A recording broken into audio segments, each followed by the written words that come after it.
So I'm going to start with a brief overview about SID. How many of you have had a chance to go on SID at this point? Okay, almost all of you it looks like. Well, great. Keep this in mind as a reference deck after the fact. I'm going to demonstrate some of the functionality today, help you understand a little bit about how SID is organized, but there's more detailed information in here that you may want to refer back to in the future, some guides around when to use different types of searches, help resources, etc. All right, so I'll talk a little bit about some background and how we got to what we have today, how it's organized, and some standards that we have for the way we use SID. And then I'm really going to drill down a little bit more into the workspaces and features in SID, give you a flavor for that, talk about searching, help resources, and then some add-on functionality that you can install on your laptop that helps make interacting with SID very smooth. A couple of other objectives, besides just giving you an overview today, want to introduce you to a project closeout process that we have. Many of you, when you start working on projects, may be asked to play this role, and it's an important one to help build up our knowledge management and knowledge base for the firm. So I just want to introduce that process to you today. We won't go into it in great detail. And then also make you aware of some tips, lessons learned that we have for using SID and the help resources that are available. Okay? All right, so a little history. You probably saw this on the cover as well, but SID has a backstory. When we rolled out SID about 4 years ago, we wanted to give it a memorable name. So we came up with Scott Madden's Information Destination, or SID. And Stuart Pearman actually was the author of this backstory, which I'll let you guys read. But basically, he was kind of a disgruntled newspaper editor that now has found his way into the offices at Scott Madden and manages our knowledge base. So, as I said, that's how we got the name. It's really the place that we store all of our information, whether it's project related, things about corporate information. Obviously, the new hire workspace has been set up to help guide you through the activities you need to complete as a new hire.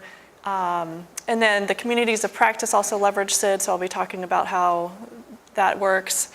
And many other places and many other use cases. So as we have internal initiatives, we'll set up a workspace on SID for that purpose. We also post things around our annual meeting. We share pictures this way. So it's really become a valuable resource for the firm. A little history on how we got here, just really to illustrate that this is light years ahead of where we were. So way back from, we're calling it the dark ages when the firm was founded more than 30 years ago, we had a paper-based filing system. We had a period of time where we had an actual librarian role in the firm, and she captured and collected all of the key project deliverables. There was a numbering system just like you'd find in a library. And then eventually we moved, and then there was a database where you could, through her, request access to different documents. But it was very much make a request and then get it later, not self-service or anything like that. We knew we wanted to come up with a better solution, and around 2010 we put in place an interim tool, which was an access database that we had developed, which leveraged the former information, but then also made it much more searchable and provided access to consultants.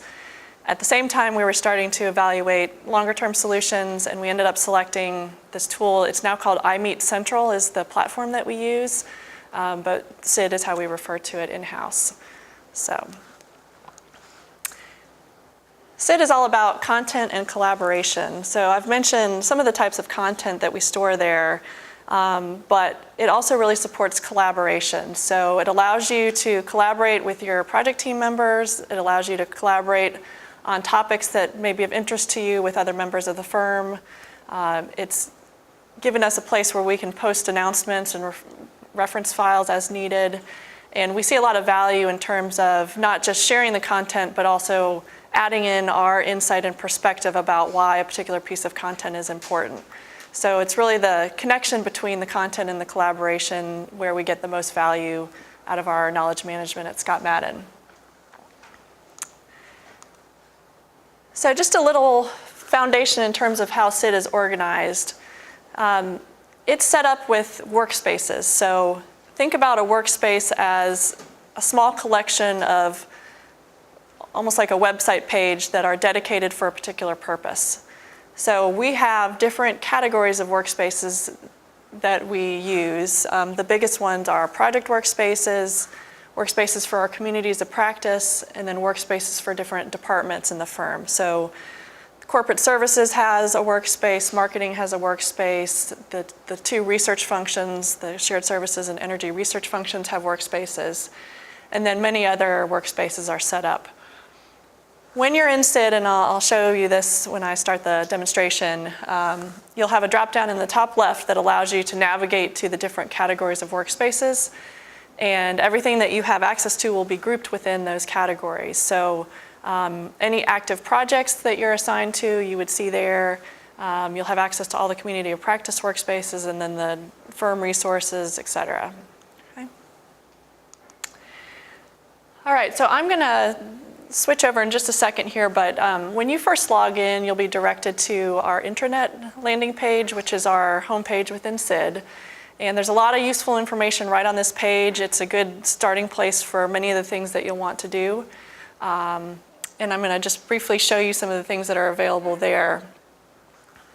Okay, so on the left-hand side, there are a number of links here that take you to corporate information and resources available to you. Project Central is our repository of all project information, and it's basically a database that's set up that houses all the projects. It's also the place that we go to initiate a new project. So we fill out a new form when a project starts. It creates a record in this database. And then if you're searching for project information, I'll give you an example of that later. This is where you can go to find out information about the project, also find deliverables associated with that project. There are other links here to some of the departmental workspaces. There's a consulting tools workspace that's something I recommend you check out. It's a number of resources that a group of consultants put together a couple of years ago that has very helpful templates and some PowerPoint slides that are set up for different purposes that you can use. Give you new and creative ways to display information. There's a repository of our First Friday information. I'll be talking a little bit about that later. There's a SID tips and tricks. So many of the things I'm covering, as well as a number of tips that drill down into some of the functionality, are available in the SID tips and tricks workspace. And then resumes, and then a project onboarding form, which you'll be hearing about as well. As an employee of Scott Madden, there's some other links for reference here. We have some equal opportunity documents posted here as well. Rate sheets, which come into play when we're submitting proposals. And then down on the bottom left, you'll see links to all the community of practice workspaces. And then the research spaces here. In the middle, there's a place for posting announcements. So sometimes we'll post them here, other times we'll post them on a particular community of practice or departmental workspace as appropriate. And then you see a feed here of recent activity. So this gets updated basically real time, and it shows across all of the workspaces in SID what's going on. So it's a quick way that you can see if there's been something new posted. On the far right, I know part of the training that you'll go through is around our production templates and deliverables, and so all of the templates are available up here for download when you need those. And then there's also a list of workspaces that you have access to on the far right. So that's just a quick overview of what you see on the internet homepage. And if anyone, I know a few of you have laptops here, feel free to follow along if you want as we go through this. Okay, next I want to talk a little bit about some of the standards that we have set up. So for project workspaces and community of practice workspaces, we do have a standard template that you start out with. And the purpose of that is so that as you move from project to project or community of practice to community of practice, you have some common framework of how you are viewing information. Some teams do choose to enhance those over time, and they are very creative in ways they want to take advantage of SID, and that's great, and we certainly encourage that, but the starting point you'll see is consistent. So for example, I'm going to go up here in the workspace list. So in this workspace, if I click on the arrow, it's going to give me different categories. For now, I'm just going to show you one of the community of practice workspaces. So I'm going to click on that, and I see the expanded menu, and I'm going to pull up the Finance and Accounting Community of Practice workspace.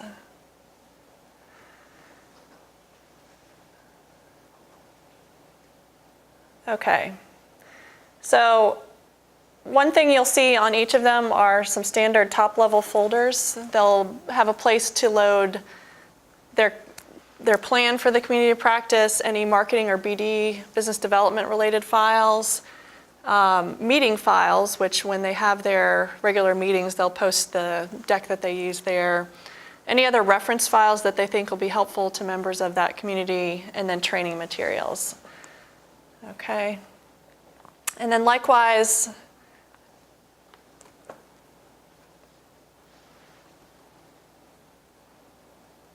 I'll show you one of the standard project workspaces.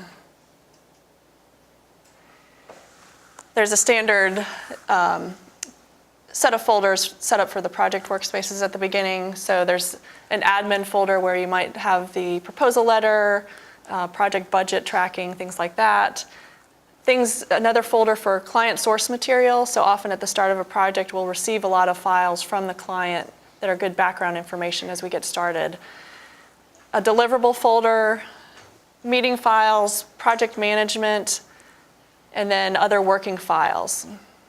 Okay.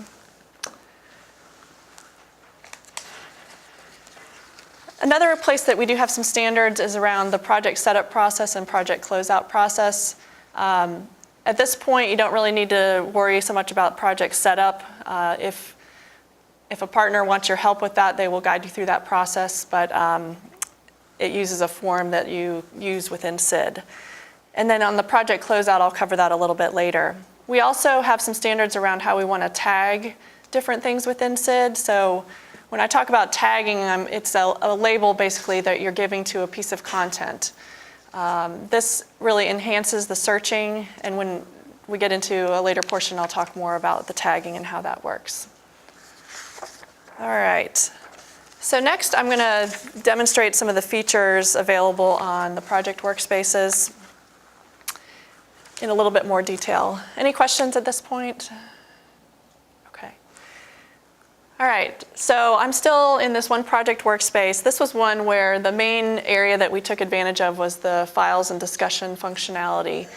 So SID is a great place for you to share files with your project team members. It has built-in version control capabilities.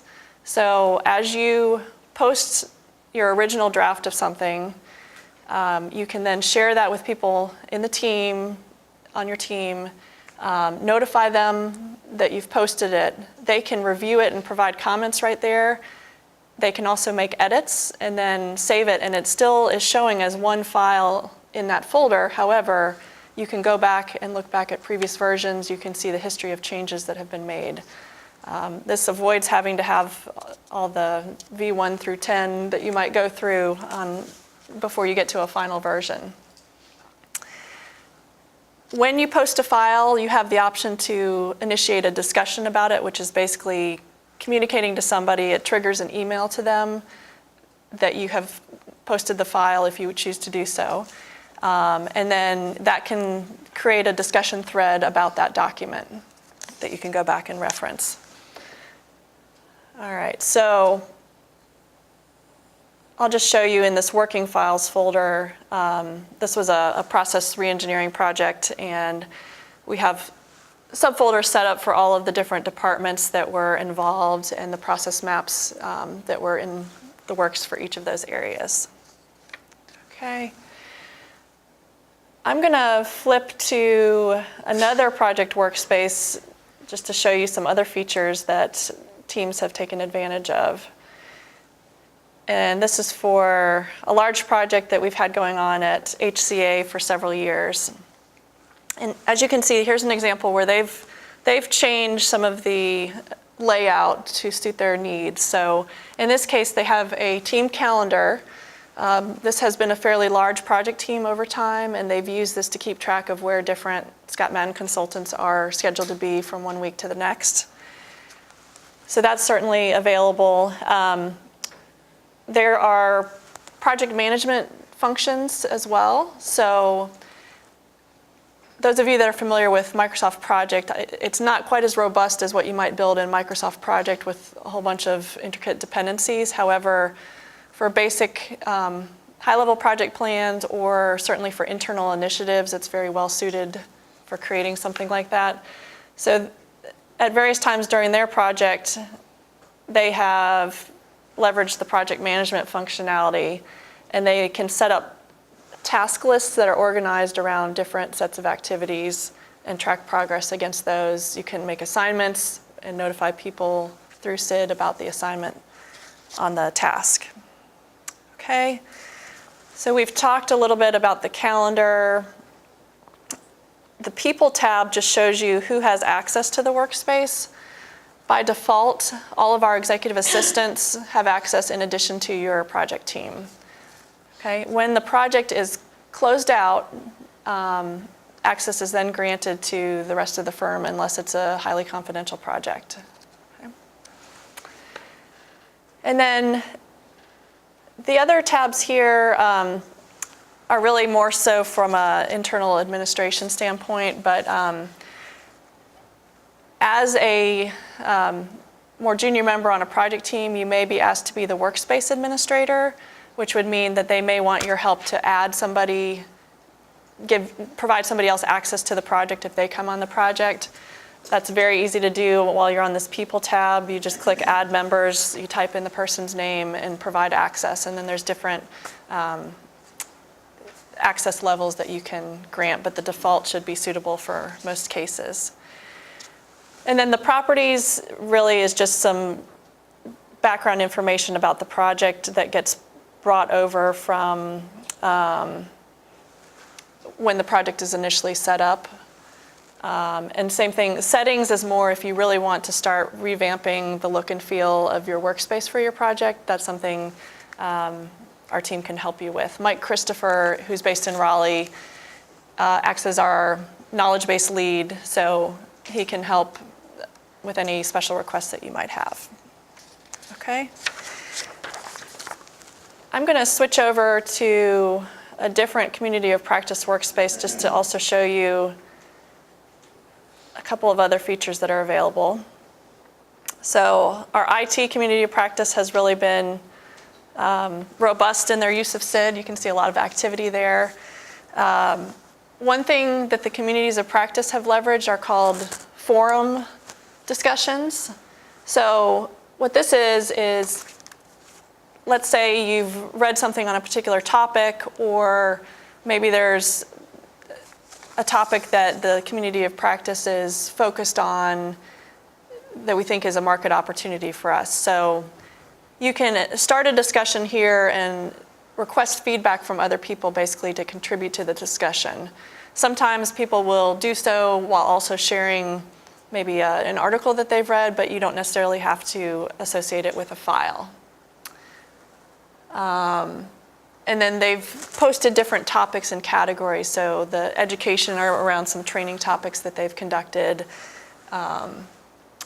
announcements, and then any marketing efforts there in the middle. Okay. There is also a wiki functionality that comes with the tool. I don't think anybody has heavily used this, but it can be set up as an ongoing reference place that people can add to and contribute to over time. Okay. I'm going to flip back now and cover a few things back in the training deck.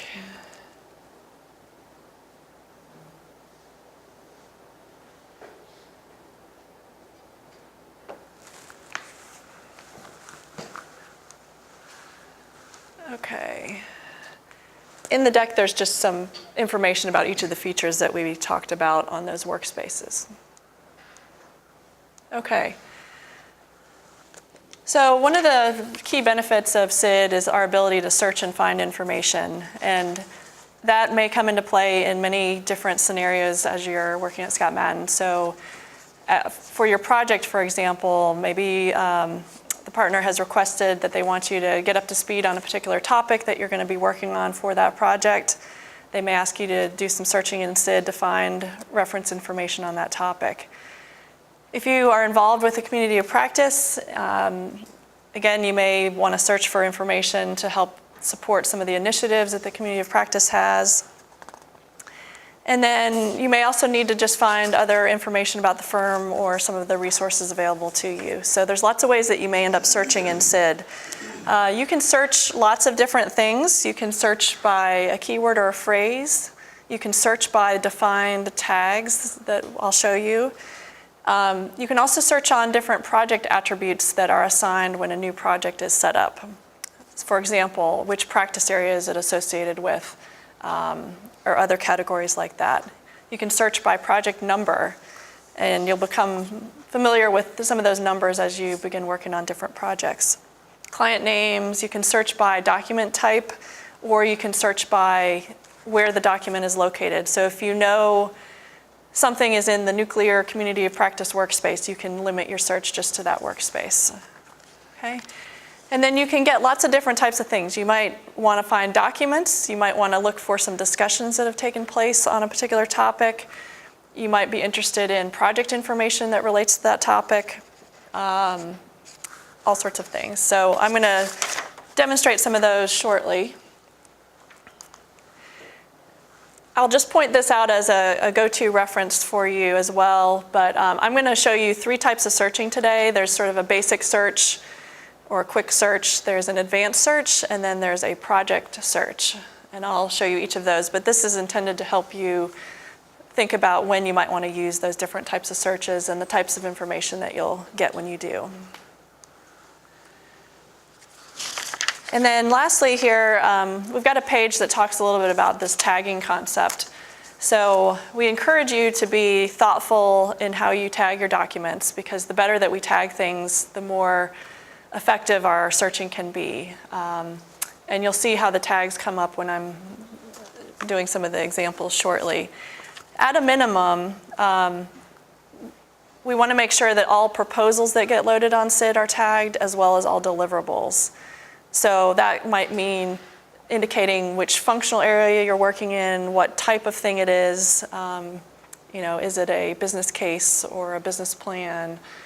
Is it a process map, something like that? And there are preloaded tags to help suggest tags that you can use. So when you start typing in something that you think would be an appropriate tag, you'll see some choices pop up. However, you're not limited to just use that list, so you're able to create new tags as you need to. On the far right, on some of the workspaces, particularly in the communities of practice, you'll see a tag cloud, which is one of the features that you can display on the workspace homepage. We've played around with that a little bit, but it's another way that you can see a snapshot of some of the information that's there. And so in this case, I know that this one was pulled from the IT community of practice. If I wanted to find information that was tagged about cybersecurity, I could click right on there, and it'll take me to search results for that tag. Okay?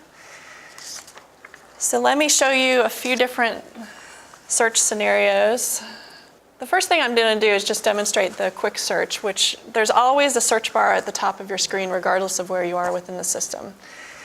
So in this case, let's say I want to find some information on business planning.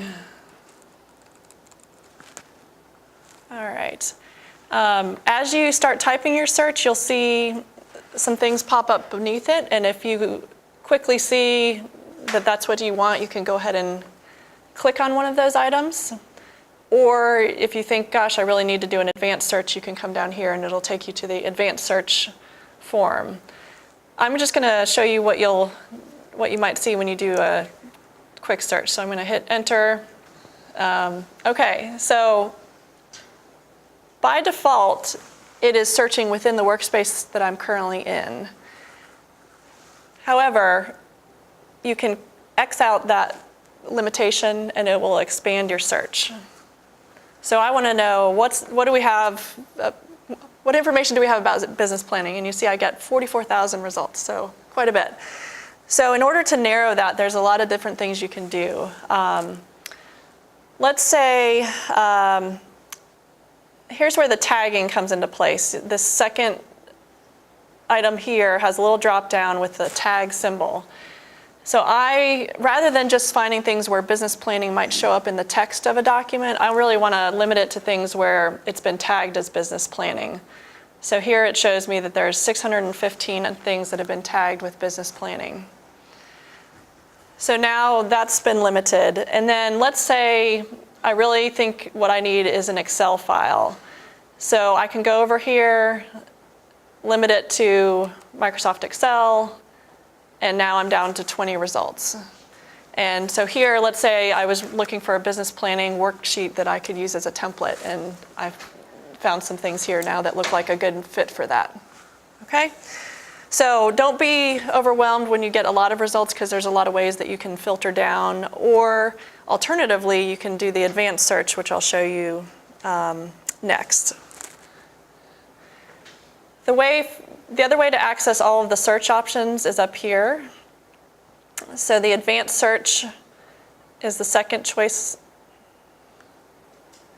And you'll have a form that comes up, and it's similar to probably other search forms you've used in the past. You can say you want it to have all these words, these exact phrases, or none of these words.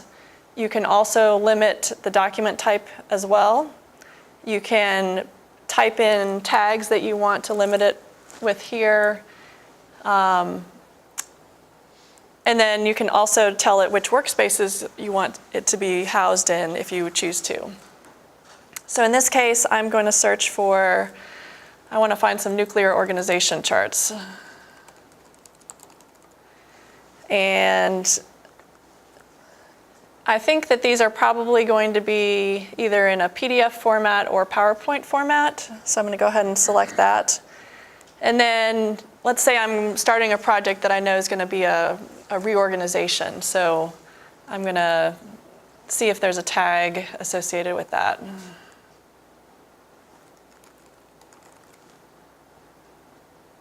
And it's thinking. Okay. Well, there we go. Okay. So then if you have the criteria that you want, you just hit search. And again, you'll get to your results. If I had not already filtered by type or tag, I would have those drop-down choices here as well, just like we had on the last one.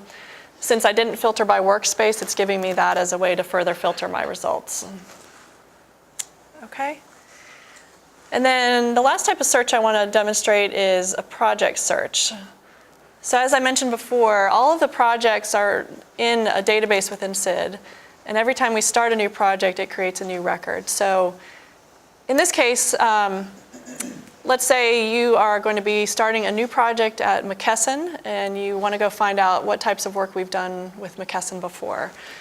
So you would want to select the project search.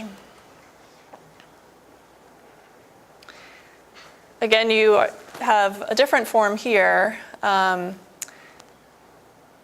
Most of the time, I'm entering a client name here, but sometimes you might have a scenario where you want to look at, clean tech projects that have taken place in the last 2 years or something. So those are all options available for you. So in this case, I'm going to start typing in McKesson. And you'll see a list that comes up of all of the different client names. And if I wanted to, I could put some date parameters around it or other things. But in this case, I'm just going to see what we've done for McKesson before.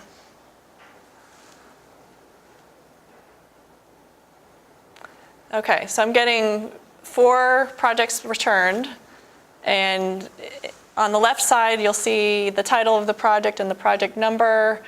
You see a description of it, which practice area it's associated with, a little bit more in terms of the type of work. So these were finance and accounting related, and then which partners were involved. And then you can scroll over to continue viewing other attributes about each of those projects. Has the dates, etc. Even more information is if the little eyeball icon is allowing you to basically view it. That's where you can go to access any project deliverables that have been loaded for those projects. So in this case, this was a survey that we did for them. I'm going to view the record. And then at the bottom, there are 5 files that have been loaded here that you can access if you need to. The next thing, I've mentioned to you that when you're interacting with SID, there are options for notifying people or communicating with other users. So I just want to show a quick example of that. You have the option of whether or not to do that with any action that you're taking. You will also receive emails that are generated through SID, so I want to just point out how those are going to look to you. And there's a few tips to make it user-friendly and some things that we've noted over time. All right, so if I want to start a discussion here,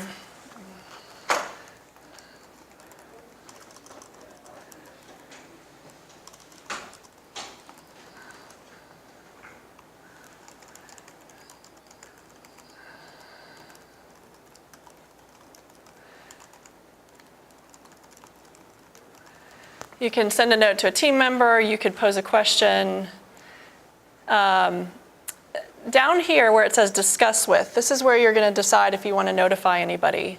So, and it will be limited to those who have access to this workspace. So I know that I want to notify Mike Christopher.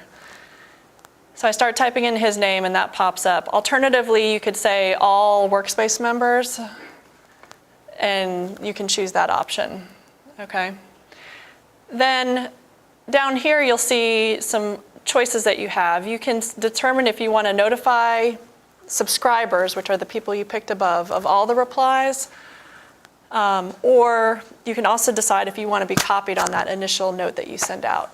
Our guidelines in terms of notifying subscribers, if you're communicating to a small group, then it's great to do that, but if you're sending out an announcement to the whole firm, you probably don't want to check off notify subscribers of all replies. We've had a few funny things over time as we've gotten used to doing this where people will respond with, you know, like a personal comment and then it goes out to everybody.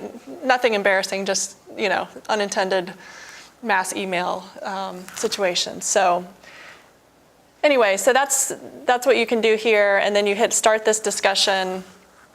It will then show up when I go back to that project homepage as a new discussion there. And if Mike responds to me, that will show up as well.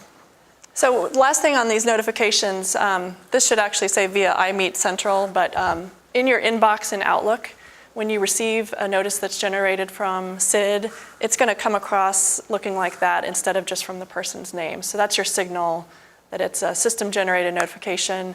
If you scroll down in the message that you get, it'll show you who is subscribed to that communication as well. Quickly then, one add-in, once you get set up and using SID that you'll want to install is called Cloud Assist. And what that does is it allows you to edit a document straight from SID without having to download it first. So when you're on a particular file, there's an edit button that will show up and you can open it in its native application, go ahead and work on the document. When you hit save in PowerPoint, for example, it will save the document onto SID and maintain that version there. Okay. There's another thing called web folders. This is helpful if you're doing sort of, maybe you need to do a mass upload of a bunch of files. It allows you to kind of navigate to SID as you would in your file manager structure. Okay. Project closeout, just know that there is a process for this, and that is one of the links that's available on that intranet workspace. Getting the deliverables and proposal posted are the priorities, and tagging those thoughtfully are what's important. And then lastly, some help resources. We have a number of things that are available on SID, some different guides, and we'll make sure that each of you, when you start, we had recently rolled out a navigation guide that kind of gives you an overall lay of the land about how things are organized, and it has tips about the searching on the back. Internally, then, we have various resources that you can leverage too. I mentioned Mike Christopher, who's based out of Raleigh. He's our SID administrator. We also have some power users that are identified in both offices, and they help present some tips, typically at our First Friday sessions, like a 5-minute tip on something to help you with SID. And then quarterly, we do recognize what we consider to be our super users. So we look at various stats, and we recognize 10 people each quarter. So I'm sure many of you will fall into that boat as you begin using SID, and hope you take advantage of it. So, any questions on SID before I shift gears? Yes? Clients ever have access to SID or purely? At times we do provide access to clients, so we have the ability to have external licenses, and it's then restricted to that particular workspace, and then you can also designate certain folders within that workspace that are internal use only. So maybe you want the admin folder where you're tracking your budget to be internal only and things like that. Yes? Typically, are there any clients who want you to use their SharePoint site or something? There are, yes, that's definitely come up in the past, so we usually defer to what the client wants to do, but sometimes the Scott Madden team will find some other uses for internal collaboration on the SID site as well. Yes? It's typically customary practice to have developers looked at through SID, or is it okay to still use like Scott Madden email to say, can you look at this one and things like that? We operate both ways. I think when you start up on your project, that would be a good question to ask the project manager and partner about what they prefer. Often, many of our more junior consultants have become much more avid users of SID and are helping pull the partners into being more technology savvy. So encourage you to do that. Question?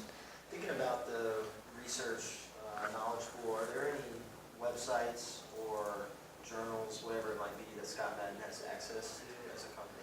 There are. In fact, I guess it's every week or 2 weeks, there are periodicals that we subscribe to, and the whole firm receives a table of contents summary, and then you can indicate if you want to receive a particular article, and then those will be provided to you. So, and that's usually coming from Cindy Liu, although I think maybe Chris Becker in our energy research group helps her with that. So, anything else on SID? Okay. All right.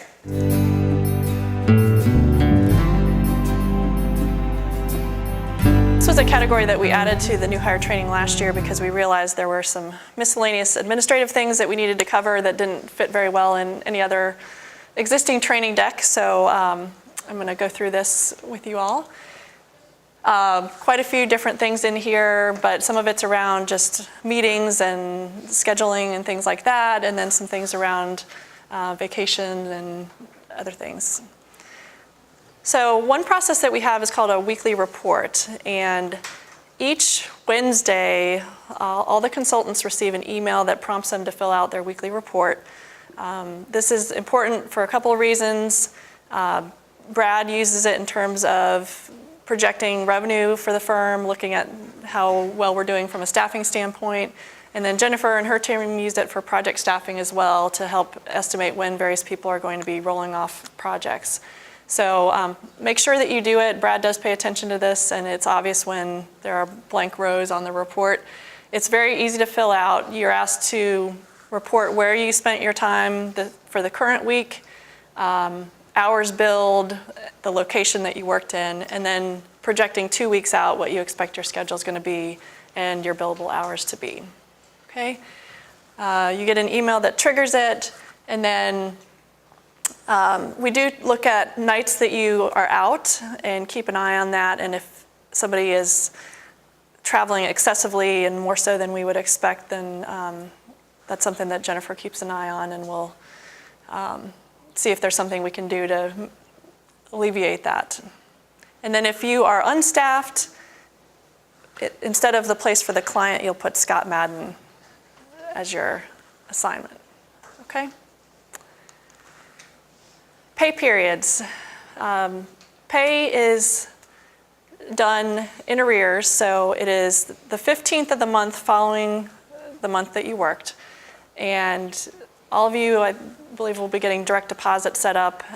There are 2 deposits then that are made on that 15th. The one is for your salary and the other is for your expense reimbursement. And I know you'll be going through the whole T&E process in the training. And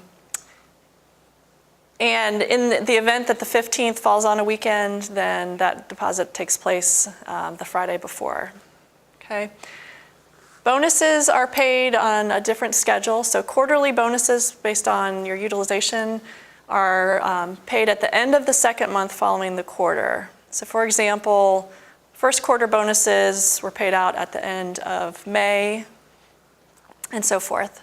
And then there's the annual discretionary bonus, and that gets paid out in March, and it's determined during the February partner meeting, which is our biggest annual meeting where we do all the staff evaluations.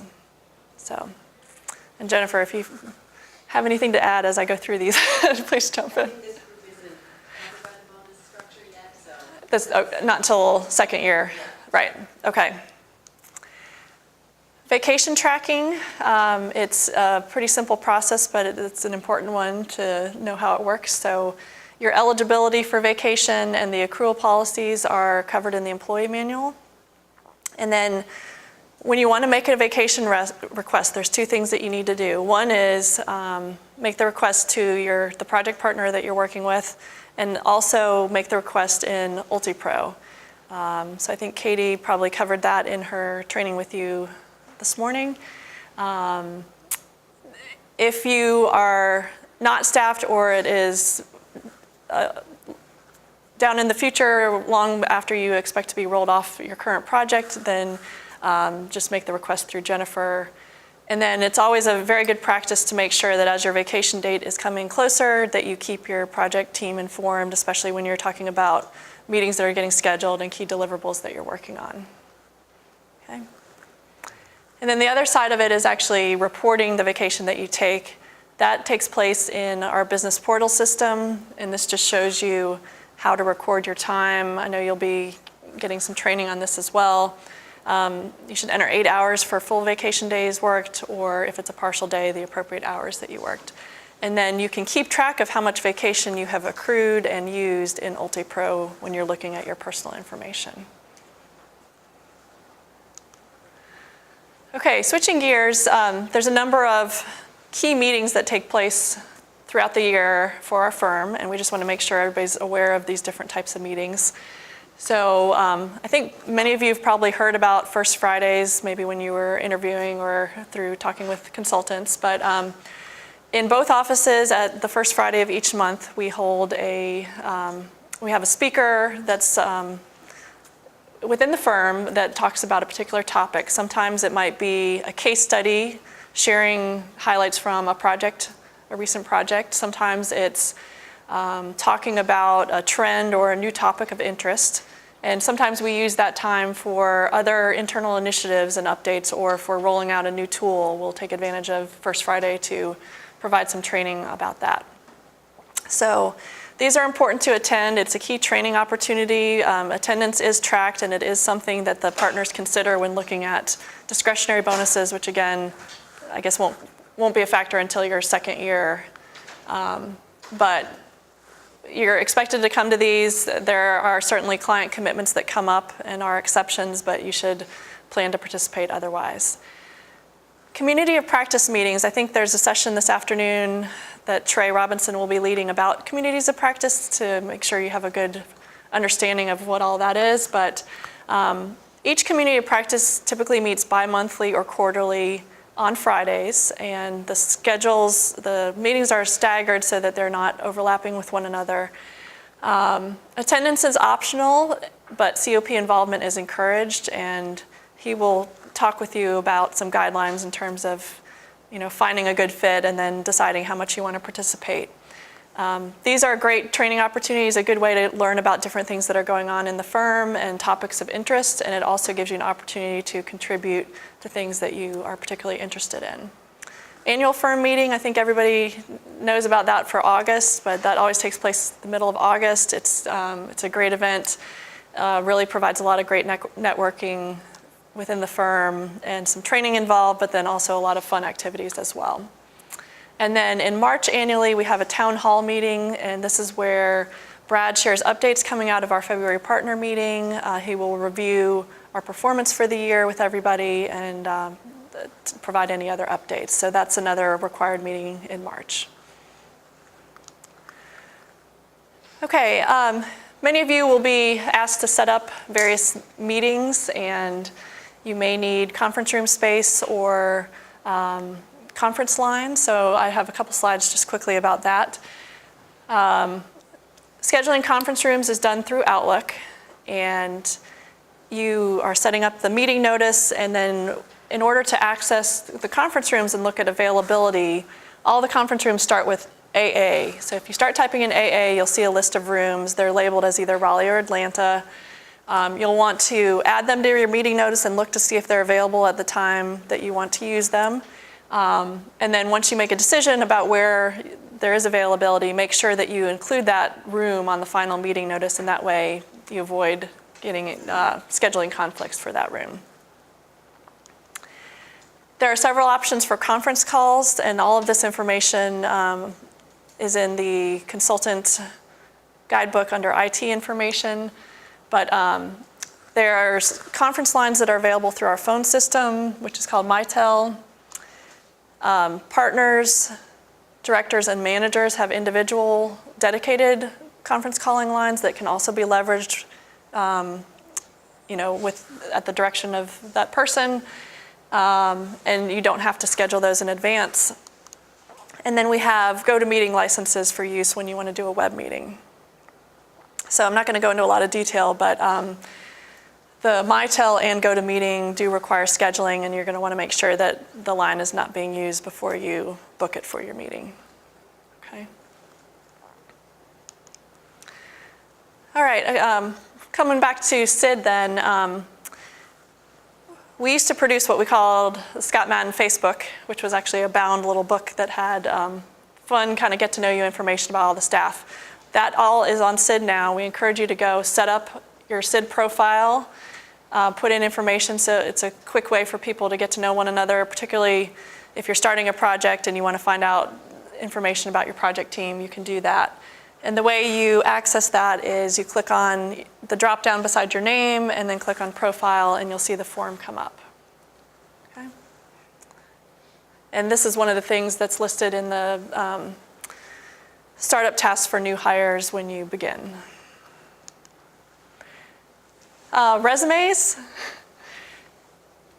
Once you begin, another thing that you'll be asked to do is to create a Scott Madden resume. This gets used when we're submitting proposals. Initially, it'll be populated with some examples from your work experience, and then over time, as you work on different projects at Scott Madden, you'll add to it with little descriptions about the different projects that you've worked on. We have different areas of specialization, so you can highlight particular things that you've done and experience that you have. And all of the resume information is on SID as well. We encourage you to reference examples of existing resumes when you're working on yours. And then lastly, we included just a few little tips. I think most of these are common sense, but we'll just briefly mention these. One is just be respectful of others. Particularly, make sure that you treat our administrative staff with respect and recognize that they have other work. You're going to have urgent requests where you need help from somebody, but recognize that they might be supporting 5 different partners and have things already on their plate for a particular day. So try to schedule things in advance if you're working on a project and you know you're going to need help from their executive assistant.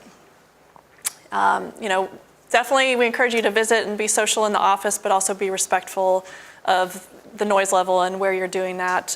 Try to seek out a quiet place for conference calls when possible, just because we know that others are working in close proximity. And then, try to keep your work area tidy. This is particularly important when we have candidates coming in the office, so we don't want them to, see paper strewn all over the floor and things like that. But and be sure to clean up after yourself in the kitchen and the copy rooms. That's nobody's job, so everybody needs to clean up after themselves. And then lastly, dress appropriately. I think this is all pretty common sense, but your project manager will dictate what the appropriate dress is at the client site, and we always make sure that we are dressed as professionally, if not more professionally than the client. And then make sure you observe appropriate dress in the office. Business casual is our attire most days. However, there are times where we do require business attire, and you'll be notified about that. Recruiting days are one event, or if we have other guests in the office, things like that. And then in Raleigh, we do observe casual Fridays, most Fridays, unless we have something going on, but not too casual. So, don't dress like you're going to the beach or anything. No flip-flops, things like that. But anyway, use common sense, and you'll obviously see how people dress and know what's appropriate. But I think, I guess I do have 2 more pages. So the consultant guidebook is going to be a great resource for you. Some of you may have already seen this, but it walks you through all of your new hire tasks, and it links to all these great resources that you will need as you get started. And then just this elaborates on the type of information that's available. The training materials, everything you're going to hear over the next few days are all going to be accessible there. Okay. So I know that was a lot. Any questions as we wrap up?